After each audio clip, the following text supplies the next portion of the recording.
the literature. And so these oral texts, some of them were written down too.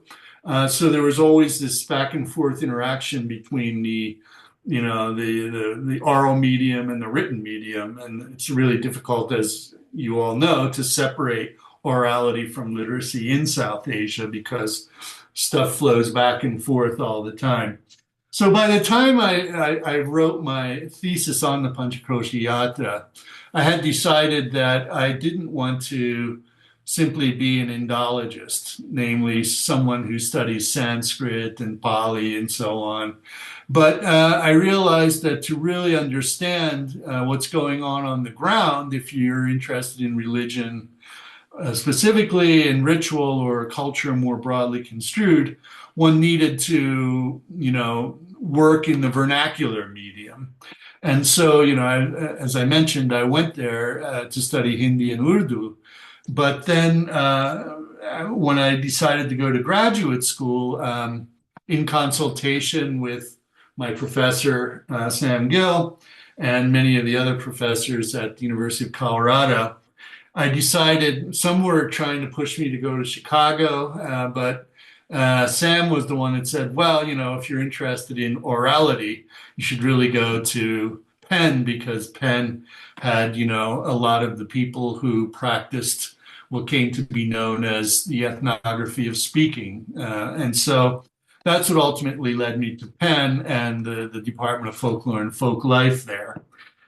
So when I got to Penn, by that time I had already learned some Hindi and Urdu, but I spent another year in between going to Penn and graduating from the University of Colorado. I spent a year in Pakistan where I further developed my linguistic skills. And so by the time I got to Penn, I was pretty comfortable speaking both Hindi and Urdu and reading and writing them as well, and several other languages. But I sort of got interested in Bengali, Bangla, when I was living in Pakistan, believe it or not, and that's part of my personal autobiography, which I'll leave out. But in any case, when I got to Penn, Penn is one of the few places in the United States where Bengali is taught regularly. So I decided to shift out of Hindi and Urdu and into Bangla. So that's what I did for the next couple of years. I focused on learning Bengali, both medieval and modern. And then I decided, at the same time, I was doing coursework in folklore and, really focusing on ethnography of communication, sort of the microethnographic method, if you will. And in the mid '80s, that was the time when, there was this shift into, well, it was earlier, but when I got there in the mid '80s, there was already this shift in place to not focus on the text, but on the context. So that's what the ethnography of communication was all about, right? And so I started focusing more on ethnographic work, which was more microethnographic, right? Your traditional in anthropology, would be a village study where you choose one place on the globe and you go there and you dig in and you spend a long time living with the people you're studying, like traditional anthropologists did historically, and then you write about it. But, by the time I was ready to do my field work, the whole public culture movement had started. And so the emphasis was shifting from microethnography to macroethnography, right? Looking at transnationalism, globalization, and all of those things. But I pushed back on all of that because I was so heavily immersed in doing microethnographic work. So I ended up going to Birbhum district in West Bengal, where I spent a year and a half doing research on a village deity in one specific village called Gwalpara. And that's what I wrote my doctoral dissertation about. While I was involved in all of that, I also got interested in the Muharram rituals. And so that's what ultimately led me then to step back and start thinking about transnational and global versus local, right? So my postdoctoral work was really, some of you may be familiar with the work that I did on Muharram in the Caribbean. And so I focused there in my book, Jose Trinidad, as well as the film that I made about it, also called Jose Trinidad, on how this particular ritualistic form changed over time and space. And that's kind of what I ended up writing about. And that got me interested in diaspora and so on. So I was looking at the local global interface, and that's the direction that I decided to pursue later in my career. And then after I did the work in the Caribbean, I ended up going back to Bengal and working with the Portuas, or Chitrakars as they're sometimes called, who were very local. So again, I was doing a village study in a place called Noya in Medinipur district.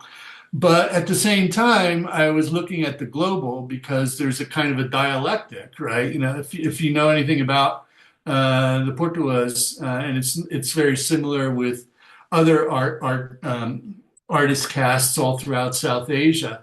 Many of them were abandoning their traditional occupations because of the global economy and moving into other areas to feed their families and so on.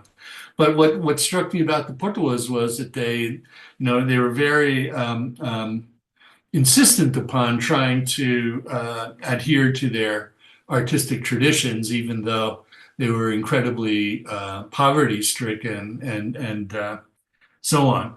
But I wrote about that, and I curated an exhibition, both called Village of Painters, which was about the Portuguese and how they responded to modernity and globalization in order as a methodology for maintaining their traditions. And actually, I've been writing about both Jose Muharram in the Caribbean and the Portuguese for more than 2 decades now. So those are ongoing interests of mine. But I've also gone back to some of my original doctoral research. In fact, right now I'm writing a paper for a Festschrift, who's a scholar of the Babuji Bharta tradition in Rajasthan. And so the volume is about epic, and I've worked on these Mongol kabbals, these medieval Bengali texts which are epic-like, you could say. And so I've never just abandoned one project and moved on to the next. I've always continued writing about these different things. So I like to think that I've made contributions in more than just one genre and one particular geographical area. And my current research is now, since 2006, I've been focusing on Tamil Sufism, especially originating in northern Sri Lanka. This guy I've been studying, Bawa Muhyiddin, and he's an interesting guy because he left Sri Lanka and came to the United States. So, the tentative title of the book that I hope to ultimately write about it is The Making of a Transnational Sufi Family. So again, it's looking at the interface between the local and the global and the dialectical relationship that the two have. So to kind of put this into the context of folklore, you might be wondering, well, what does all this have to do with folklore? But as I said, even going back to the Panchakroshi Yatra, even though my own area of specialization, I would say, is religion and ritual, and then the Portuguese, there are some religious dimensions to my work with the Portuguese, but there the emphasis was more on the songs that they sing and also the scrolls that they paint. So the material dimension of it comes into play. And one of the things I wanted to say in my conclusion is that, and I mentioned it in the introduction to this book, South Asian Folklore and Transition, is that that's the area in South Asian folklore studies that has been the least developed, in my opinion, is the material culture side of it. So maybe we can come back and talk about that a little bit when I get to the conclusion. I'm going to try and hold my comments to 35 minutes, so I have about 10 minutes left to go, I guess. So to put it all into perspective, when I entered into folklore professionally, academically in the 1980s, I would say that South Asian folklore was not very well developed. Although, there was a wealth of scholarly work that was starting to emerge, which inspired me. In fact, I've just been rereading oral epics or in India, which is a volume of essays about oral epics in various parts of South Asia. Well, mostly in India, as the title suggests, but there's allusions to other parts of South Asia as well. India is always the elephant in the room when we talk about South Asia, but I like to think of it more as, pre-colonial, the Indian subcontinent, right, which would include Pakistan, Nepal, Bangladesh, Sri Lanka, etc. But in any case, as I mentioned in the introduction to South Asian folklore in transition, India actually, pre-colonial India, had a very important role in the development of folklore theory, more broadly construed. Even if you go all the way back to Stith Thompson, one of the founders of the Folklore Institute at Indiana, he emphasized, as did a number of Indologists who were interested in monogenetic diffusionary theory, emphasized that India was really the home of, a lot of genres that then kind of, migrated to other parts of the world. Theodore Benthei, for example, who wrote the first European translation, who did the first European translation of the Panchatantra. He was German at the University of Göttingen, and he did a 2-volume translation of the Panchatantra into German. And that was really, in his very erudite and scholarly introduction, he posited, that India was the home of the fable. And so, he argues that Aesop's fables in Greece and all other fable traditions throughout the world had their origin in India. So he was one of these scholars who emphasized monogenesis, right? That there was one single point of origin from which it all diffused. And I've written about that in a couple of my other books. So there was a lot of scholarship already about India in the 19th century during the colonial period, but it was coming primarily out of Indology. So the people who were writing about it, people like Murray Emino, Norman Brown, and a variety of others, they were all Sanskrit scholars or comparative linguists and so on. And they were talking about folklore in the Vedas and folklore in the Mahabharata and the Ramayana and so forth. But not very many anthropologists were interested, or folklorists for that matter, were interested in South Asia per se, right? And if you go back to the centenary index that the American Folklore Society published, I mentioned this in a footnote in the introduction to South Asian folklore in transition. There are only like a handful of entries about, South Asia in the first 100 years of the society, right? So that in itself is kind of telling. So the people who were studying folklore in India, or pre-colonial India or South Asia, were not trained folklorists. They were Indologists, right? So they had their own kind of biased, antiquated ideas about what folklore is and so on. And but it was useful data, nonetheless, and very good scholarship, very meticulously done and so forth. But what was lacking was, ethnographic field work. And I think really the turning point was Milton Singer, who wrote a dissertation at the University of Chicago and then went on to be a professor there for the rest of his career, called When a Great Tradition Modernizes. And for those of you who aren't familiar with his book, it's a study of Madras, now Chennai, but at the time it was still being called Madras. And he was really looking at processes of modernity as well. And he's the guy who introduced the term cultural performance into the academic study of South Asia. And so he never uses the word folklore, but his whole book is about folklore. He never uses it. And that's why, when me and Margaret Mills and Arjun Appadurai brought out this book called Gender, Genre, and Power in South Asian Expressive Traditions, we intentionally avoided the word folklore and substituted expressive tradition, because folklore at the time for non-academic folklorists had a lot of biases built into it, and anthropologists, of course, always kind of get turned off by the word and think it's just a non-academic kind of hobby that people practice sometimes. Of course, they're wrong, but that's kind of one of the stereotypical things about folklore, that it's just about collecting stuff, and so on. There's no theoretical dimension to it. But but the performance dimension was really there in the work of Singer. And I often feel like he's not given enough credit for the significant contribution that he made to folklore studies in general.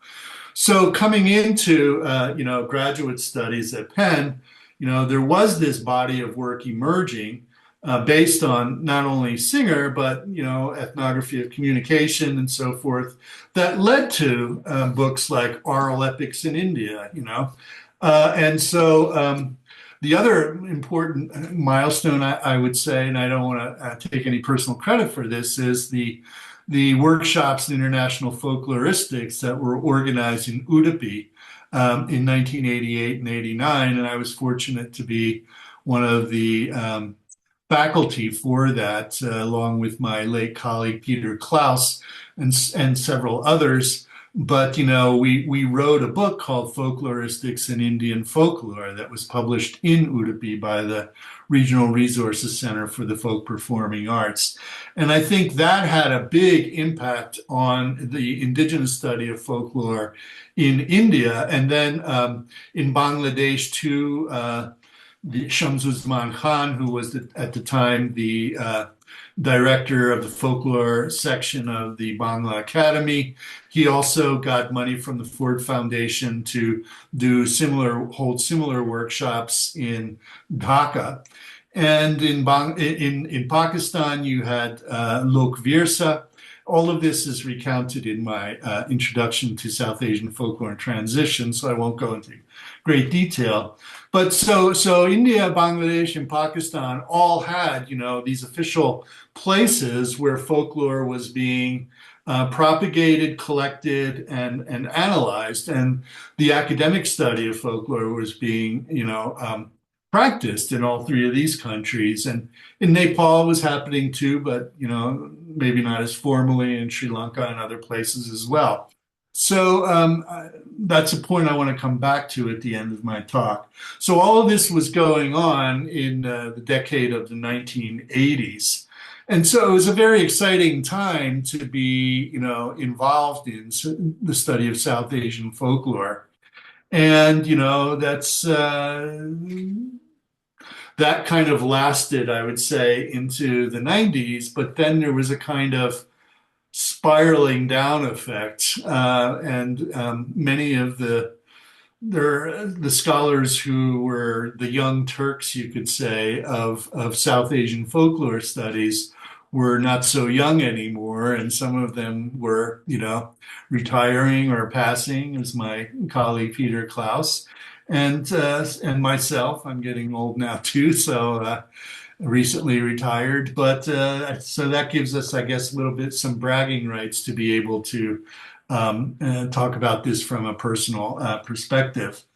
But one of the things I think, I'll start to conclude now, is that I find that, as I mentioned, that all of the the snowball effect, that was happening in South Asian folklore studies in the 80s and early 90s kind of melted, if you pardon the metaphor, and it lost the steam that it was gathering during the 80s and early 90s.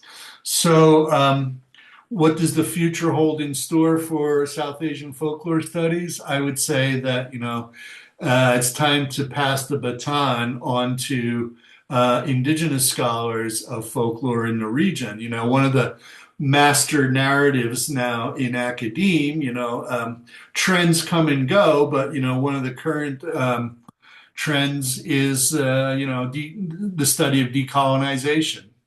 How do you decolonize um, academic disciplines like anthropology, for example, which, many academic disciplines were founded as part of the colonial enterprise, especially anthropology. And folklore, you could say to a certain extent, was part of that colonization process as well. If you go back to the early days of the AFS, what were they studying? They weren't studying themselves, they were studying the other, right? So it was either Native Boaz at Columbia and his students studying in Native American cultures, and then, sort of the Harvard School child and his entourage were studying British ballads in Appalachia and so forth.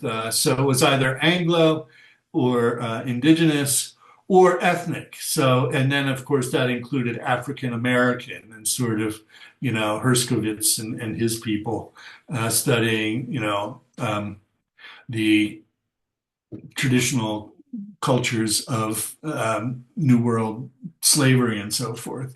So, but I think the 80s and the 90s was a time when folklore studies was being more uh, becoming more global in nature and moving away from sort of the minority cultures within a certain culture, right? So it really broke down the border between, anthropology and folklore and created something new. So I think part of this decolonization process requires that, people in the South Asian cultures reclaim their own heritage and attempt to, create a dialogue with the West. I remember when I was teaching in Udupi, a lot of the students in the seminars were very reluctant because they were saying, "Well, what are you, this Videshi, going to teach me about my own culture and so on?" So there was still this kind of, and some of them were Marxists and so on, so they had a kind of more socialistic vision. But the idea was, we have to study our own cultures, and you're here for the wrong reasons. Of course, we worked out all of those differences over the years and created a dialogue, I would argue. But there's some truth to that. I think, just assuming that the West is the best, and then there's all the rest. That doesn't mean that indigenous scholars in South Asia have to accept indigenous scholars in South Asia have to accept everything that the West propagates about the cultures of South Asia. I think that's where decolonial theory might be promising and useful, so that you can take what is useful from the Western methodological and theoretical toolbox and see if it works in the particular context you're studying. But if it doesn't, then you can reject it and look at other methods. At the same time, however, there's a danger in that because it goes back to these debates in the 50s of etic versus emic, insider versus outsider, right? And everybody knows that debate was kind of a fruitless one in the end because it's always a combination of etic and emic. It's neither one nor the other. It's always a combination of the two. So I think that the best way of developing folklore studies and reviving it as Roots and Ritual is trying to do, I guess, is to take the best of both worlds, right? Use what is useful from Western folkloristic theory, but develop new models, new paradigms, and so on that work with the material you're focusing on in your own cultures. And so I think I will just leave it at that, and maybe we can open it up for a bit of a discussion. Thank you again for inviting me. Thank you so much, Professor Frank. It's just so enlightening, and a young scholar who are trying to make their space. It's just like a full life that you have passed in studying folklore. I was thinking like that's the pathway maybe I have to walk. So thank you so Uh-huh. much. It's really enlightening and Sure. very like personal experience, sharing personal experience enhance like the vision. So thank you so much. Sure. My I would like to pleasure. take questions and comments from the participants if you have.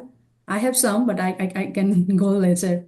So anyone have any questions, comments? Hi, I would just like to add uh, something from my fieldwork. So I worked in my own community. So initially, a lot of people have told me that, wow, you speak the language, so it must be easy for you to work there. But that's the thing that Professor Korom said, the combination of both ethic and emic is always there. Because even though I speak the language, I'm part of the community, the people were not very forthcoming because I do get their point. If somebody just comes to you and asks you, tell me this, tell me that. So I think I have first-hand experienced that. And you also have to understand how you navigate